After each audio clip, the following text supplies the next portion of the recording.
ஆண்டவரே என்ன எல்லாரும் தனியா விட்டுட்டு போயிட்டாங்க ஆண்டவரே. ஆனா அந்த செதில் விழுந்ததுக்கு அப்புறம் பவுல் அதை எப்படி பார்க்கிறார் தெரியுமா? நன்மை. ஹல்லேலூயா. இப்படி பார்த்ததுனாலதான் தீமோத்தேயுக்கு நிருபம் எழுதும் போது 2 தீமோத்தேயு 4வது அதிகாரம் 16வது வசனத்துல, நான் முதல் விசை உத்தரவு சொல்ல நிற்கையில் ஒருவனும் என்னோடு கூட இருக்கவில்லை, எல்லாரும் என்னை கைவிட்டார்கள். அடுத்த வார்த்தை பாருங்கள், அந்த குற்றம் அவர்கள் மேல் சுமராதிருப்பதாக. யாரையும் குற்றப்படுத்தல. ஏன்னா பவுல் அதை எப்படி பார்த்தாரு? நன்மையை பார்த்தார். யோசேப்பு சகோதரர்களை தண்டித்தாரா போஷித்தாரா? ஏன்? நன்மையா பார்த்தார். நீங்கள் எனக்கு தீமை செய்ய நினைத்தீர்கள். உண்மையில் அவங்க செஞ்சது என்ன? தீமை. ஆனா அது எல்லாவற்றையும் கர்த்தர் நன்மையா மாற்றினதுனால அவங்க ஒரு செயலை கூட யோசேப்பு சொல், நீங்க எனக்கு தீமை செய்ய இங்க ஒரு பிளான் மட்டும்தான் தீமை, நடந்ததெல்லாம் நன்மை. சாத்தான் நன்மை செய்யணும்னு நம்மள ஆக்சுவலா யோபு நாளைக்கு இழந்ததெல்லாம் 2 மடங்கா கர்த்தர் கொடுக்க போகிறார் மட்டும் சாத்தானுக்கு தெரிஞ்சிருந்துன்னு வைங்கள, தொற்றுப்பான்னு நினைக்கிறீங்க? அதனாலதான் சொல்ல மாட்டார், நம்ம கிட்டே சொல்ல மாட்டார், நம்மளே சாத்தான்ட்ட போட்டு கொடுத்துரும். யோசேப்ட்டு அதனாலதான் பாருங்க 17 வயசுல சொப்பனம் பார்க்கிற கிஃப்ட் மட்டும் தான் கொடுத்தார். அர்த்தம் சொல்ற கிஃப்ட் மட்டும் கொடுத்திருப்பாருன்னு வைங்களேன். அண்ணா உங்களுக்கு ஒரு விஷயம் தெரியுமா, நான் ஒரு சொப்பனம் பார்த்தேன், நாளைக்கு சாப்பாடுக்கு நீங்க எல்லாம் குடும்பமா என்கிட்டதான் வந்து நிப்பீங்க. அப்படியா மகனே வா. அந்த குழி தான் அவனுக்கு கடைசியா இருந்திருக்கும். ஹல்லேலூயா, ஆமென். சில நேரத்தில் இந்த சிங்கம் கரடி மட்டும் தாவீது லைஃப்ல நமக்கு தெரியாது, ஏன் அனுமதித்தார்? இப்ப சிங்கம் கரடி மட்டும் தாவீதுக்கு லைஃப்ல வரலன்னு வைங்களேன், சவுல்கிட்ட போய் என்ன பேசியிருப்பார்? ஒரு விஷயம் இருக்கு பேசுறதுக்கு. என்ன விஷயம் இருக்கு? அடுத்த ராஜா அப்படி சொல்லியிருந்தா என்ன இருக்கும்? அந்த கதவை போட்டு டோரை க்ளோஸ் பண்ணு, இவனை அடிக்க கோலியாத்தெல்லாம் கிடையாது, நீ தான் அந்த ஆளா? இந்த சாலம் கொம்போடு போகும்போது நினைச்சேன் அந்த கம்படு. ஆமாம், சொல்றதுக்கு ஆண்டவர், அதாவது அன்றியும் அவருடைய தீர்மானத்தின்படி அழைக்கப்பட்டவர்களா தேவனிடத்தில் அன்பு கூறுகிறவர்களுக்கு சா கா லா மூ மா மேல ஒரு குத்து கூட நன்மைக்கு ஏதுவாய்தான். ஆமென் சொல்லுங்க பார்க்கலாம். நான் தனியே விடுவது நன்மை, அதை அறிந்து சொல்றேன். அதனால நாங்க சகிக்க நம்ம நியமிக்கப்பட்டிருக்கிறோம். சகிக்க நியமிக்கப்பட்டிருக்கோம். எபேசிய சபைக்கு சொல்லும் போது என்ன சொல்றாரு தெரியுமா? நீ உன் கிரியைகளை அறிந்திருக்கிற, நீ சகித்து கொண்டிருப்பதை நான் அறிவேன். நம்ம சகிக்கிறத கிரியையா அவர் கணக்கு வைத்து ரிவார்டோட வர போறார். ஏங்க, நம்ம சுவிசேஷம் சொல்றது அதுக்கான ஒரு ரிவார்டு இருக்கு. அது போல நம்ம சகிக்கிறோம் தெரியுமா? ஆமென். C minor. எங்க அப்பா ஒரு பாட்டு எழுதியிருக்கிறாங்க. உலகோர் பகைத்திட்டாலும் என்னை உற்றார் வெறுத்திட்டாலும், உலகோர் பகைத்திட்டாலும் என்னை உற்றார் வெறுத்திட்டாலும், நிந்தைகள் சுமந்திட எனக்கென்றும் கிருபை தாரும், நிந்தைகள் சுமந்திட எனக்கென்றும் கிருபை தாரும், சிலுவை நிழலதிலே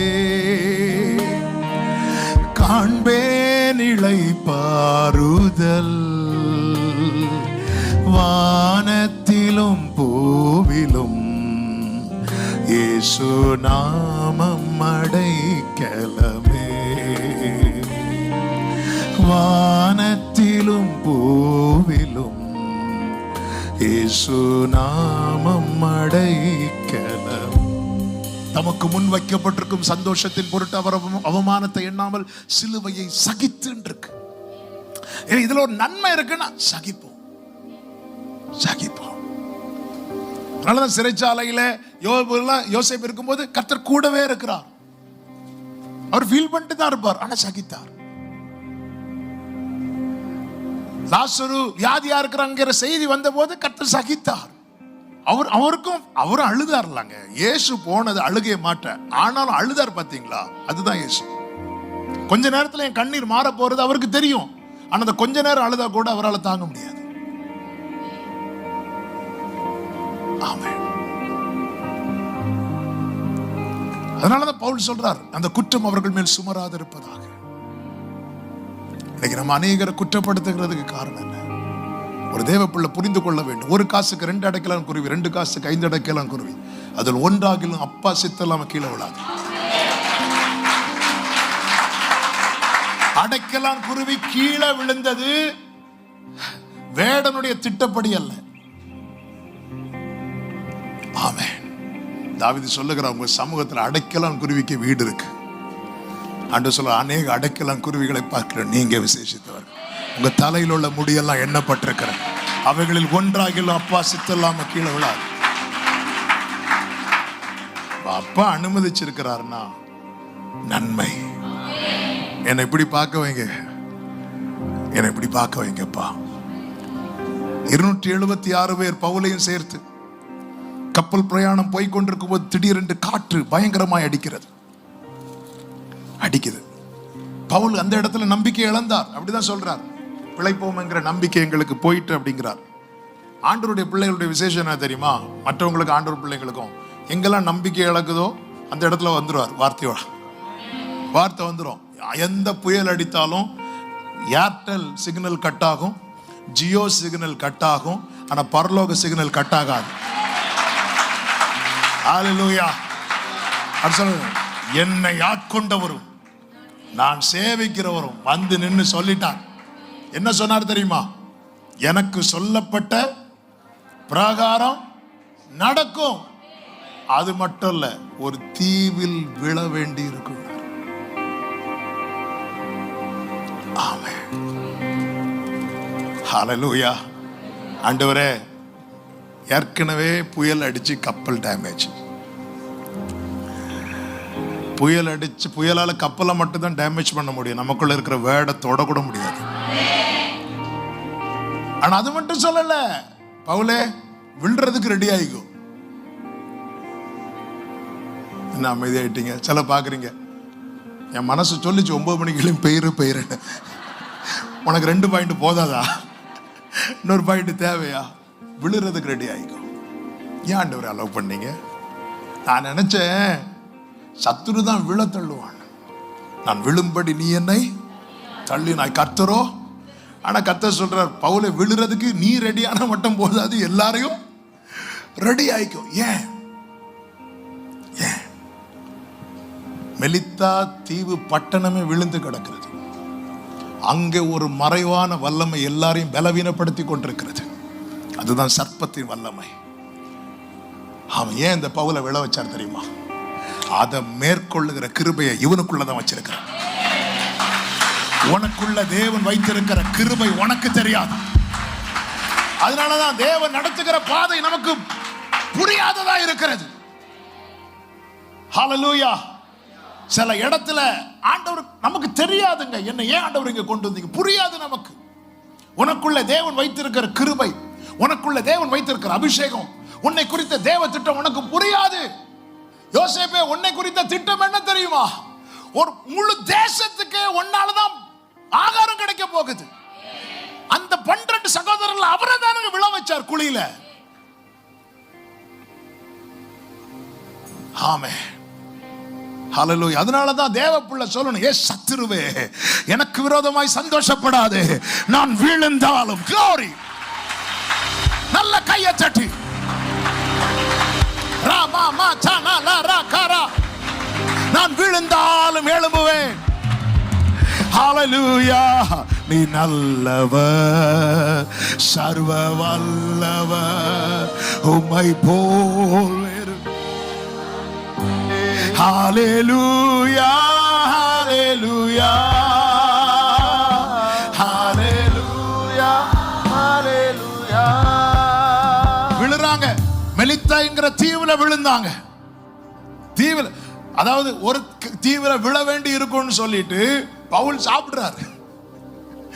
அவர் சாப்பிட்டா மட்டும் இல்ல, எல்லாரையும் சாப்பிட வைக்கிறார். சாப்பிடு சாப்பிடு சாப்பிடு, நம்ம விழுறதுக்கு ரெடி ஆகணும். சாப்பிடு, சாப்பிடலைன்னா நீந்தெல்லாம் முடியாது, சாப்பிட்டு ரெடி ஆயிக்கோங்க. ஓகே. அவர் புசித்து திடன் கொண்டு புசித்து அவன் சாப்பிட்றத பார்த்து இவருக்கு என்ன ஆச்சு? அவன் தீவுக்கு வந்தாச்சு. எல்லாருக்கும் குளிர். நமக்குள்ள இருக்கிற வல்லமை வெளியே கொண்டு வர கிளைமேட்டை கூட சேஞ்ச் பண்ணுவார். தேவ பிள்ளை வாழ்க்கையில் நடக்கிற எதுவுமே தற்செயல் கிடையாது. Already scripted. நம்புறவங்க மட்டும் சத்தமாமே சொல்லுவாங்க.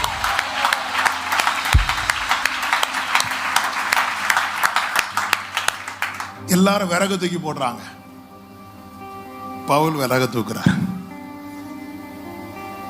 பவுல் இப்படி ஜெபம் பண்ணிட்டு, ஆண்டவரே இது அப்படியா தூக்கியிருப்பார்? சும்மா தூக்கியிருப்பார். அதுக்குள்ளதான் பாம்பு இருக்கு. ஆமே, அது அனல் உரைத்தது. அந்த சூட்ல நான் ஆவிக்குரிய கண்ணோட்டத்தோடு சொல்றேன், எழுத்தின்படியா பார்த்தா அவங்க மூட்டின நெருப்பு இருக்குல்ல, அந்த ஹீட்ல அது அனல் உரைத்திருக்கும். ஆவியின்படி பார்த்தா இவனுக்குள்ள ஒரு நெருப்பு இருக்கு, உனக்குள்ள ஒரு நெருப்பு இருக்கு. சும்மா அவன் கையை கடிச்சது. ஹalleluya. இந்த பாம்பை பொறுத்த வரைக்கும் பாத்தீங்கன்னா, அதை விட்டீங்கன்னா அது பாட்டுக்கு போயிடும். நீங்களும் ஷூன்னு சொல்லி பாருங்க. ஆமென். அதனாலதான் நாங்க எதுக்கு வம்பு பிரதர், அது பாட்டுக்கு போட்டு யார் சாத்தானா எதுக்கு அவனை போட்டு சொல்லி நம்ம இயேசுவின் ரத்தம் சொல்லிட்டு படுத்துருவோம். இனி அவனை அப்பாலே போன்னு சொல்லி அவன் பின்னாடி வந்து நின்று பயங்காட்டி அவன் இவர் எடுத்தார். நமக்கு தெரியாதுங்க. பவுலை பார்க்க சாதாரணமாக தான் இருப்பார். ஒரு சைடு ஸ்ட்ரோக் வந்து பார்வை சரியா இல்லை. ஆமாம், வாக்குல வல்லவன் கிடையாது. அவர் அதான் சொல்லுவார், நான் பேச்செல்லாம் பெருசு கிடையாது, அவருக்கு எழுத்து வந்து ரொம்ப ஹெவியா இருக்கும். ஆனா அவருக்கு உள்ள ஒரு வல்லமை இருக்கு. நான் வேண்டிக் கொள்வதற்கும் நினைப்பதற்கும் அதிகமாய் நமக்குள்ள கிரியை செய்கிறேன். ஆமென். அந்த பாம்பு இவனை கொத்திட்டு போனா கூட வேற யாருக்கும் தெரிஞ்சிருக்காது. சில பிரச்சனை எல்லாரும் பார்க்கும்படிக்கு கர்த்தர் அனுமதிப்பார். இப்ப அவன் கையில் அது தொங்கிட்டு இருக்கு. எல்லாரும் எப்படி பார்த்தாங்க தெரியுமா? இவன் ஏதாவது பவுல் எப்படி பார்த்தார் தெரியுமா? பாம்பு அவன் கையை கடிக்கிறதுக்கு முன்னாடி அது விரியன் பாம்பு. கையில கடிச்சதும் அது விஷ பூச்சி. கொஞ்ச நேரம் தொங்குனது அது பூச்சி. எல்லாரும் எப்படி பார்த்துட்டு இருந்தாங்க தெரியுமா? பவுல் மாறுவான். எப்படி மாறுவான்? கொஞ்ச நேரத்துல வீக்கம், கொஞ்ச நேரத்துல விழுந்துருவான். பவுல் வீக்காவான்னு பார்த்தா பாம்பு வீக் ஆயிட்டு இருக்கு. விரியன் பாம்பு விஷ பூச்சி ஆகுது. நான் சொல்றது எத்தனை பேருக்கு புரியுதுன்னு தெரியல. என் வாழ்க்கையில தேவன் ஒன்றை அனுமதிக்கிறார். நல்ல கையை சட்டி ஆமென் சொல்லுங்க பார்க்கலாம். ஆண்டவர் அதே அவங்களுக்கு அனுமதிச்சா அவங்களாம் வீக் ஆயிரும். இதே பாம்பு வேற ஒருத்தனை கடிச்சிருந்தா அவன் அவுட், அடுத்த ஆளை கடிக்கும். அவன் அவுட், அடுத்த ஆளை கடிக்கும். அவன் அவுட். பவுல் கிட்ட விட்டாரு. பவுலோட ஸ்டாப். இந்த ராத்திரி வேளை எத்தனை பேர் நம்புறீங்க? பல பிரச்சனை என்னோட ஸ்டாப் ஆக போகுது. நம்புறவங்க மட்டும் glory என்னோட ஸ்டாப் ஆக போகுது. ஆமென் சொல்லுங்க பார்க்கலாம். இஸ்ரவேல் ஜனங்கள் மாறாவை டேஸ்ட் பண்ணாங்கல்ல, மாறாவை கர்த்தர் எப்படி மாத்தினா? அடுத்து அந்த தண்ணியை டேஸ்ட் பண்ண யாருக்காவது அந்த மாறா டேஸ்ட் தெரிஞ்சிருக்குமா? இல்ல, மாத்திட்டார். பல காரியங்கள் கர்த்தர் உங்களோட ஸ்டாப் பண்றா. யுத்தத்தை தாவீதை ஃபேஸ் பண்ண வச்சு சாலமோனுக்கு இளைப்பாறுதலை கொடுத்த கர்த்தர் இன்று உயிரோடு இருக்கிறார். நல்ல கையை தட்டி ஆமென் சொல்லுங்க பார்க்கலாம். இதோட ஸ்டாப் ஆகணும். ஆமென்.